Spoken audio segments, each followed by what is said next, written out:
Не забув президент і про військо, розповів про найбільший оборонний бюджет і назвав фейком інформацію про буцімто скорочення фінансування наступного року. Нагадав, що Україна стала офіційним партнером НАТО та прагне до повної сумісності з Альянсом. Крім того, додав Зеленський, Україна починає будувати дві державні українські військово-морські бази для захисту Чорноморського регіону. А попередникам президент пригрозив відповідальністю за беззубий спротив окупантам.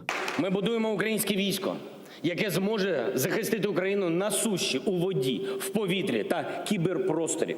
Щоб більше ні в кого не виникало навіть думки, що можна посягнути на наш суверенітет, посягнути на нашу територіальну цілісність або відібрати в Україні частину території без єдиного пострілу. Цього не буде ніколи. А ті, хто без бою віддав Крим, мають нести відповідальність. Амністії вбивцям не буде, а жителі окупованої території мають знати, що гідне майбутнє тільки з Україною. Глава держави наголосив, що всі українці мають розуміти, що робити з окупованим Кримом та ОРДЛО після звільнення. Щоб на Донбас-арені залунав український гімн, а над Кримом замайорів наш прапор, ми повинні ухвалювати рішення, які наближають деокупацію.